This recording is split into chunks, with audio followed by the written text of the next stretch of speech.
I don't think I'm going too far out of line when saying if I were to ask every single person who ever played this game to tell me what their most hated class to play against is, there would be an overwhelming majority voicing disdain for assassins. As a subcategory of the Slayer class and a staple playstyle in most competitive games, assassins are a dominating force in League of Legends, to the dismay of many of us. When I talked about the Slayer class over a year ago, the title I gave it was The Class with Zero Counterplay, implying there's no universally acceptable response to deal with them. Of course, I plan to go over their sister classes skirmishers in a later date, but when making that video, I was mostly directing that statement towards assassins. Looking back, I don't think I went into detail enough about what makes him such an irritating archetype if we go by the circumstances in League. Every class in this game has some element of BS, usually emphasized against another class in a sort of matchup chart where tanks beat assassins, assassins beat marksmen, and marksmen beat tanks, in theory anyway. But whether your champion is well equipped to deal with them or not, there's still a possibility that you don't enjoy taking them on for whatever reason. So let's investigate more about why assassins are so frustrating. While recent additions to the roster have stretched the class's definition, assassins bear the same stereotypical characteristics as they do in other games. They're fast on their feet and/or stealthy, unable to sustain a lot of damage in the normal sense, and are specialized in dishing out huge amounts of damage in a short period of time, usually against a single enemy. Although, in League's case, because of how every member goes about dispatching targets in their own varied ways, the only aspect that distinguishes you as an assassin is if the bulk of your damage is front-loaded.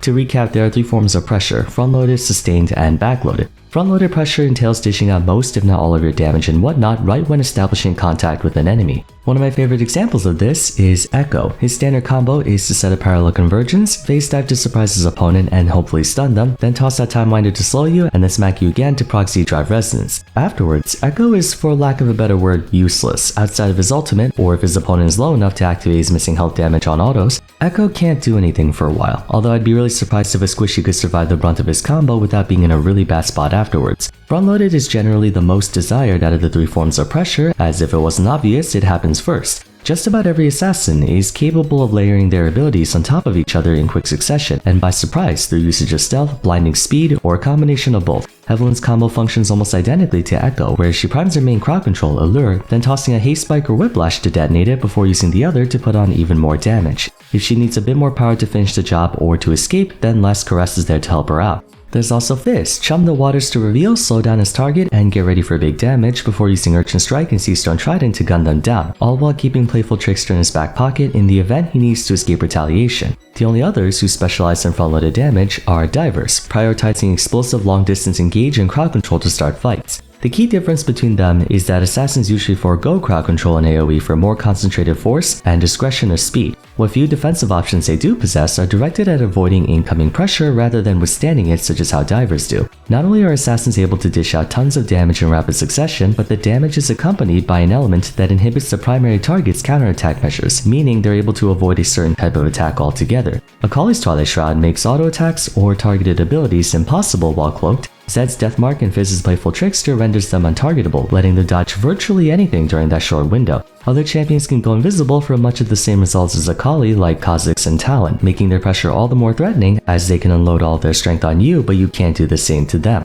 It's a high-risk, high-reward experience that can make you feel unstoppable if you're able to successfully execute your game plan. The fast-paced, quick and dirty nature of the class gives them a natural advantage against targets with slower or more methodical tempo, and since no one is faster than assassins, that comprises just about everyone else in the game. League very much obeys the adage, the best defense is a strong offense. If you're able to inflict damage so severe to your opponent that they're dead or about to be, they don't get to take their turn. Despite the game's increasingly faster pace of combat, you can easily relate League of Legends to a game of chess. By thrusting your opponent into a damned if you do, damned if you don't situation, you've all but assured victory for your team. Assassins can easily dispatch a priority target, thus crippling the enemy team's chances of winning, as they likely have lost one of their most important pieces. That is the first reason why assassins are so frustrating. Unless your team coordination is on point, and Evelyn, kha'zix, or Shaco can slip right past your supposed line of defense and catch you by surprise. They're then able to 100 to 0 you within seconds, giving your team almost no time to respond. Worse yet, they're able to do this even if you have vision of your surroundings, either through blinding speed like Yone, Kiana, and Echo, or stealth like, once again, Evelyn, kha'zix, and Shaco, completely defeating the purpose of vision in the first place.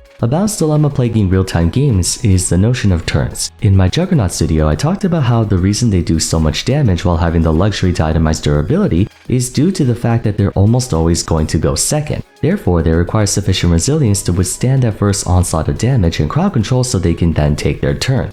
It's a lot more feasible to balance speed and defense around each other in turn-based games. Pokemon has their equivalent of juggernauts and assassins as well. You have your big brutes with a hefty combination of attack and defense like Aggron, Rhyperior, and Gigalith. What they lack in speed they make up for in physical resilience, letting them usually tank the opposing Pokemon's first attack in order to strike back. Since each Pokemon gets only one move, if a speedy assassin like Weavile fails to dispatch any of those juggernauts in its initial strike, then it has a snowball's chance in hell of surviving. That is, unless you inflict a status ailment. The concept of turns doesn't exist in League. Theoretically, a player can take multiple turns before their opponent gets to, even if no crowd control or debuff is applied. When a Rengar jumps onto you, he's allowed total freedom in casting all of his abilities simultaneously. This means, by the time you realize you're under attack, Rengar, and by extension most other assassins, have already put you in critical condition. By that point, you might only have enough time to lash out 1 or 2 auto attacks, or maybe an ability or 2 yourself before you explode. It's not just AD carries and mages either. Almost everyone in the game takes more time to use their abilities or attacks than assassins do, hence why they're called assassins. If they took the same amount of time to unload their bursts as a Fiora or Lee Sin, they wouldn't make for very good assassins now, would they?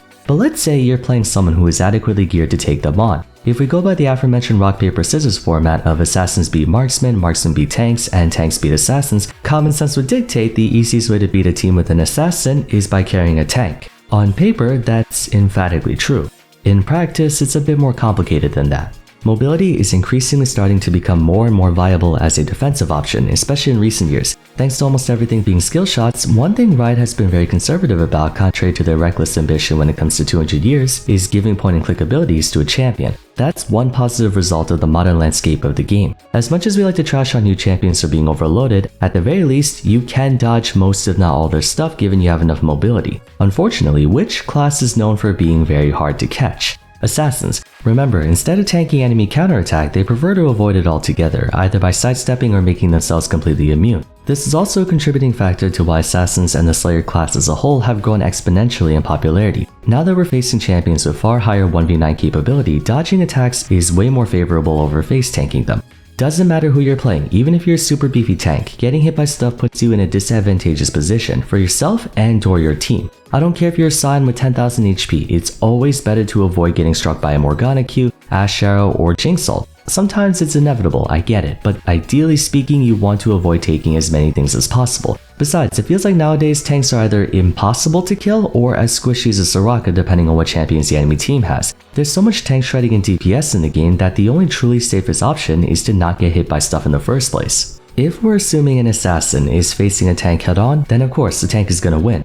Although, unless your name is Rammus, Shen, or Galio, you can't force players to attack you. You could be Tom Kench, trying to beat up the enemy Akali who's trying to kill your Sivir, and no matter how much you try to body block for your ADC, Akali could just walk right past you through her stealth and kill Sivir anyway. You can't tag her with auto attacks because you can't click on her, nor can you use Tongue Lash because you don't know where she is. Mobility and alternative forms of self-peel like untargetability or stealth are at times more effective since the end result is binary. You either got hit by something or didn't, there's no in between.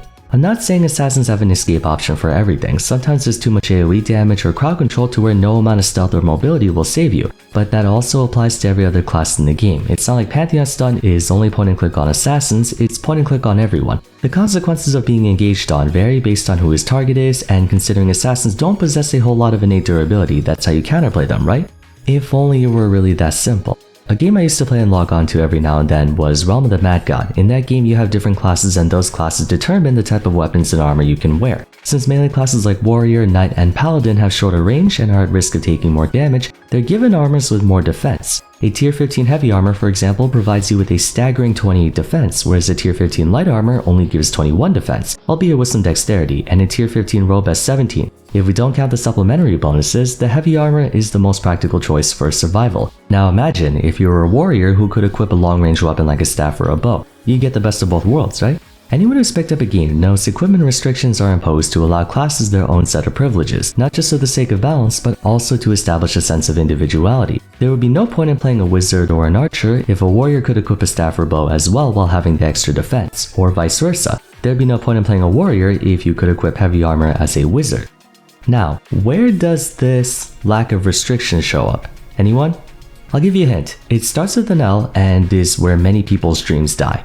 Correct, League of Legends. Items in this game, barring very select exceptions, are universally available. If you possess enough gold, you can purchase any item you want. You can buy Trinity Force on Soraka. Moonstone Renewer on Gangplank, Kraken Slayer on Cho'Gath, Ravenous Hydra on Syndra. The world is your oyster. Assassins are only assassins by playstyle and not actual in-game classification. As a result, there's no rule barring them from accessing items or runes that are clearly at risk of being abused by them, unlike in MMOs or other RPG games whereby you come across items that can only be equipped by a designated character or class. This is somewhat kept in check by champions valuing certain stats. A Syndra could buy Ravenous Hydra, but she scales off ability power, so buying an AP item would be more efficient. The differences in stats from one class to another has more to do with the items they purchase and not the champion itself. They might lean slightly towards a specific stat, but otherwise there's not that much variance. Tanks like Garnered or Cho'Gath have more base attack damage at level 18 than DPS champs like Tristana or Draven. I'm being serious by the way, the former two hover in the 140 range while the latter two are in the low 120s. Tristana and Draven deal more damage through the items they buy, but they could potentially be just as resilient as tanks if they decide to go full tank.